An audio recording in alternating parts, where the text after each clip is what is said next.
Investment કરે અંદર. અને ડોલરની જે તમે ડિસ્કાઉન્ટની વાત કરી, તો જો એમને જે અત્યારે જે ડોલરની અફરાતફરી છે એકવાર સ્ટેબલ થશે અને પછી પરફેક્ટ આપણે આઈડિયા અથવા પરફેક્ટ આપણે કહી શકીએ. Thank you Jayeshbhai, thank you very much. Over to you હેમલભાઈ.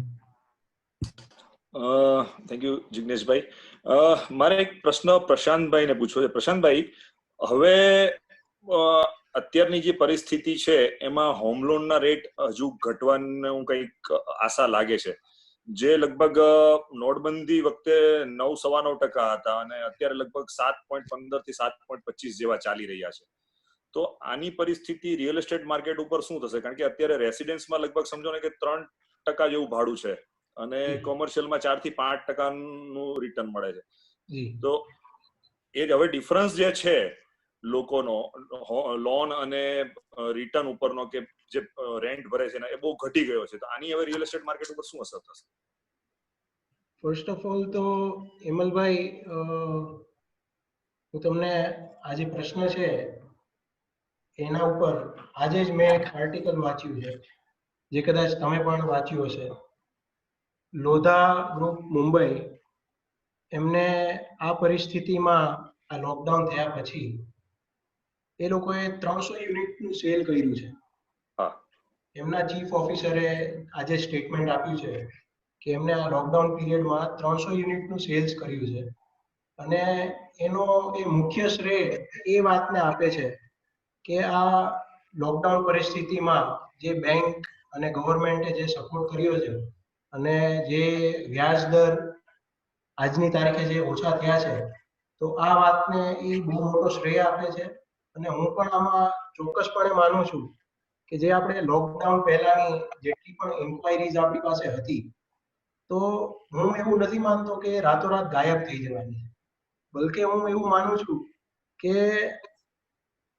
Lockdown થયા બાદ જે પણ હોમ લોન રેટ્સમાં જે પણ સુધારા આવ્યા છે, તો આ એ જે આપણી ઇન્ક્વાયરીઝ જે બધી પાઇપલાઇનમાં હતી લોકડાઉન પહેલા, તો એ લોકો માટે સૌથી સારામાં સારો અવસર છે ઘર ખરીદી કરવા માટે.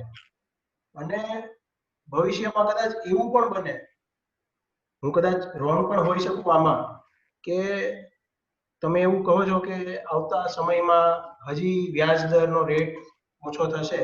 કદાચ બની શકે કે થશે, પણ હજી આપણે એમ વિચારીને આપણે મારા ખ્યાલથી વેઇટ કરવું એ કદાચ આપણું ખોટું ડિસિઝન પણ સાબિત થઈ શકે છે. કેમ કે જો આટલો સપોર્ટ આપણને બેંકે કર્યો છે અને આમાં સિચ્યુએશન જો નોર્મલ થતી જશે, તો પોસિબલ એ પણ છે કે બેંકો પણ ફરી પાછા પોતાના રેટ્સ રિવાઇઝ કરે. અને અત્યારે હાલની તારીખમાં જે આપણી પાસે તક છે એ કદાચ બાઇંગ માટે બેસ્ટ તક હું માનું છું. બીજી વાત આપણે કમર્શિયલની કરીએ તો ચોક્કસપણે જે આ રેટમાં ઘટાડો આવ્યો છે, તો ઇન્વેસ્ટર્સને કાયમી માટે તેના ઇન્વેસ્ટમેન્ટના વળતર સાથે નિસ્બત છે. તો આ તો સીધું દેખીતું દાખલો છે કે પહેલા જે વ્યાજ દર 9%ની આસપાસ હતો અને આજની તારીખમાં 7.20 થી લઈને 8% સુધીના ઓપ્શન્સ એમની પાસે છે, તો આ એમના માટે ડાયરેક્ટ બેનિફિટ છે. અને હું એવું માનું છું કે આ બેસ્ટ ટાઈમ છે રિયલ એસ્ટેટમાં ઇન્વેસ્ટ કરવા માટે. Thank you Prashantbhai. Jigneshbhai. Thank you Hemalbhai. Over to Jigneshbhai. Thank you. મારો પ્રશ્ન છે સંજયભાઈ માંગુકિયાને. ભાડાની પ્રોપર્ટી જે અત્યારે કોમર્શિયલ પ્રીમાઇસીસ છે, સંજયભાઈ તમને તમારું અનમ્યુટ કરો છો. સંજયભાઈ તમારું આવે છે? યસ, હવે ક્લિયર છે. સંજયભાઈ, ભાડાની જે પ્રોપર્ટીઓ છે જે કોમર્શિયલ પ્રીમાઇસીસમાં, હવે એ કેવું છે કે ભાઈ 30 પૈસા 35 પૈસા 40 પૈસા આસપાસના રિટર્નથી બજારમાં વેચવા મુકાય છે. તો હવે આ બેંકના રેટ જે ઘટ્યા છે એનાથી આમાં આ પ્રોપર્ટીમાં ગ્રાહકોને થોડું આકર્ષણ વધશે, યા પછી જે લોકો ભાડા પર રહે છે, પ્રોપર્ટી ભાડા પર રાખે છે, તેના બદલે લોકો બાઇંગ કરવાનું વિચારશે, એવું ઓપોર્ચ્યુનિટી આપણે ગણી શકીએ છીએ? જિગ્નેશભાઈ, મારું એવું માનવું છે કે અત્યારે તમે કીધું એ પ્રમાણે કે ભાઈ કદાચ કોમર્શિયલ પ્રોપર્ટી ભાડે ચડેલી હોય તો 40 પૈસા 50 પૈસા જેવું જગ્યાએ આપણને રેન્ટ મળતું હોય છે. રહેણાંક પ્રોપર્ટીમાં હમણાં હેમંતભાઈ કીધું એમ 30 પૈસા જેવું રેન્ટ મળતું હોય છે.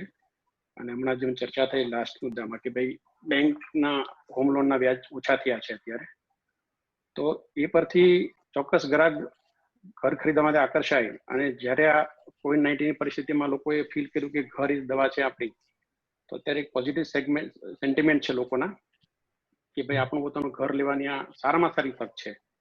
જો અત્યારે આટલો નીચો વ્યાજ દર હોય, આટલી સરસ રીતે માર્કેટમાં પોતાની ચોઈસની વસ્તુ મળતી હોય, તો હું મારા બ્રોકર ભાઈઓને જરૂર એવું કહીશ કે અત્યારે તમારે case to case, segment to segment થોડું સર્વે કરીને ગ્રાહકોને સમજાવવું પડે કે આ બહુ રાઈટ ટાઈમ છે ખરીદવા માટે.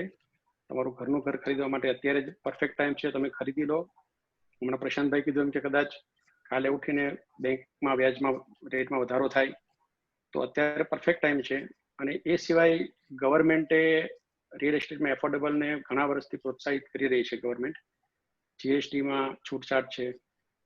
કદાચ આપણે બિલ્ડર બ્રોકર ભાઈએ સમજાવવું પડે ગ્રાહકોને કે ભાઈ આ બી છૂટછાટ મળે છે, તમે લેડીઝ મેમ્બરના નામે ખરીદો તો આપણે કદાચ રજિસ્ટ્રેશન ફી બી માફ છે. એ બધી નાની નાની વસ્તુઓનું સર્વે કરીને જો ગ્રાહક શોધવામાં આવે તો કદાચ સારા ગ્રાહકો આપણને મળી શકે અને આપણા વેચાણમાં ચોક્કસપણે વધારો થઈ શકે એવું મારું માનવું છે. થેન્ક યુ સંજયભાઈ. તમારા આ વાતોથી એટલું સમજ પડે છે કે ભાઈ ઇન્ટરેસ્ટ રેટ ઘટે છે તો જે ગ્રાહકો ભાડા પર છે, રેસિડેન્શિયલ હોય યા કોમર્શિયલ હોય, તેને એક તક કે બાય થઈ જાય છે એનું ઇન્ટરેસ્ટ. જે ઇન્ટરેસ્ટ ચૂકવી રહ્યો છે, ભાડું ચૂકવી રહ્યો છે, એના બદલે એનું પોતાનું મકાન કે એનું ઓફિસ થઈ જાય. અને એ પ્રોપર્ટીઝ રેસિડેન્શિયલ કોમર્શિયલ પ્રોપર્ટીઝ જે ભાડે ચડેલી છે એના બદલે એ ઇન્વેસ્ટર્સ અને આપણા બ્રોકર ભાઈઓ એને વેચે તો એનું બાર્ગેન સારું મળી શકે. બ્રોકર ભાઈઓ માટે બી બહુ સારી તક છે આ ટાઈમમાં અત્યારે માર્કેટિંગ કરવાની અને વેચવાની માંગ. Great great Sanjaybhai, thank you very much. Over to you Hemalbhai. Thank you જિગ્નેશભાઈ.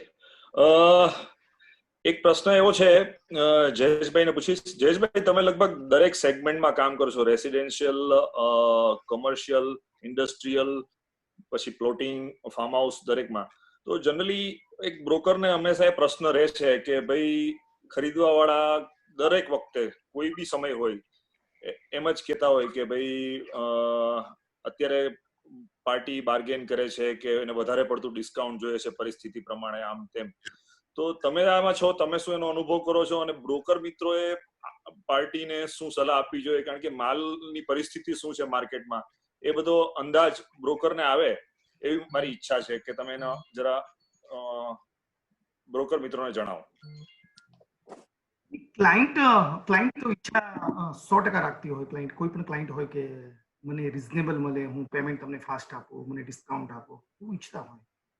અને બ્રોકરને 100% જો સામે કોમ્પિટિશન હોય, 10 લોકો કોમ્પિટિશનમાં હોય અને સેમ પ્રોડક્ટ, સેમ क्वालिटी ये सामने મળતી હોય, उसको मिलता है, समझ लो वो ब्रोकर की सेम प्रोडक्ट, सेम क्वालिटी, वो मिलता है तो उसको जरूर डिस्काउंट दिलाना चाहिए.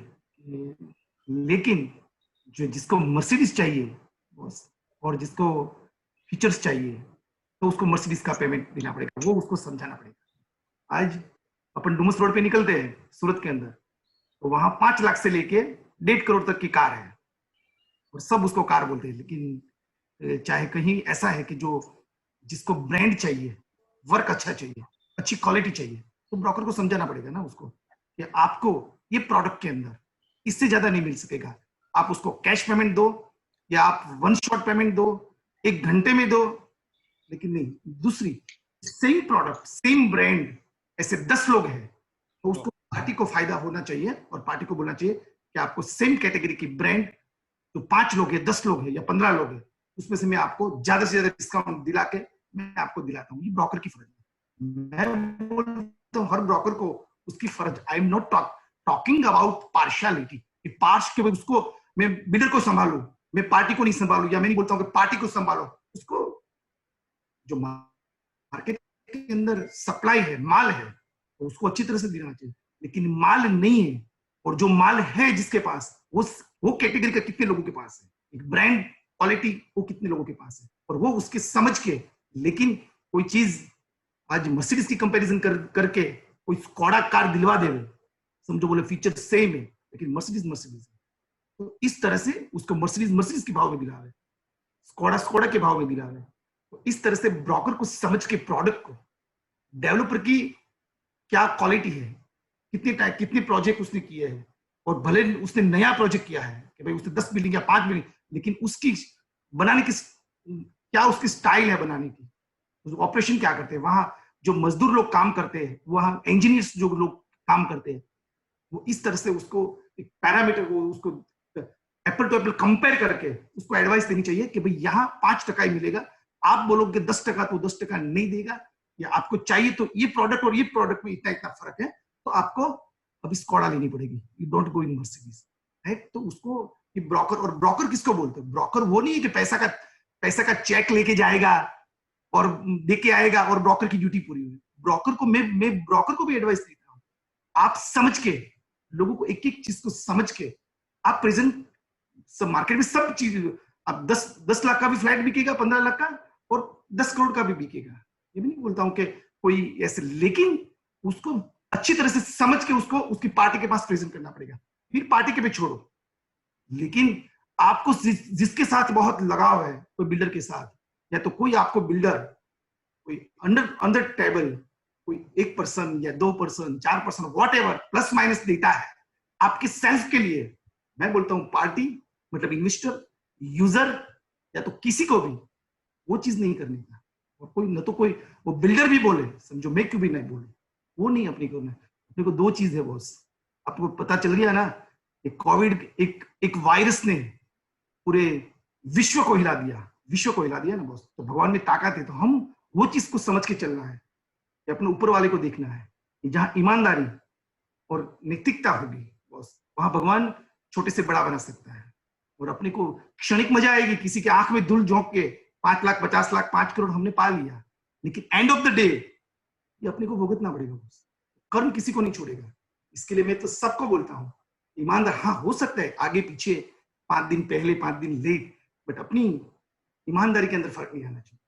और जहां भी जिसकी ईमानदारी है बॉस, नैतिकता है, तो उसमें भगवान जोश भी देगा और जुनून भी देगा, और आपको प्रोजेक्ट पूरे करने में और विथ क्वालिटी, इसमें भगवान अपने को ताकत भी देगा, और अपने क्लाइंट को देगा। और कस्टमर को मैं मानता हूं कि कस्टमर को भगवान समझ गए। हमारे डैडी बोलते थे कस्टमर को भगवान समझ, भगवान किसी ने देखा नहीं, कृष्ण 8,000 12,000 साल पहले हो गया, राम 12,000 साल पहले हो गए, भगवान किसी ने देखा नहीं है बॉस।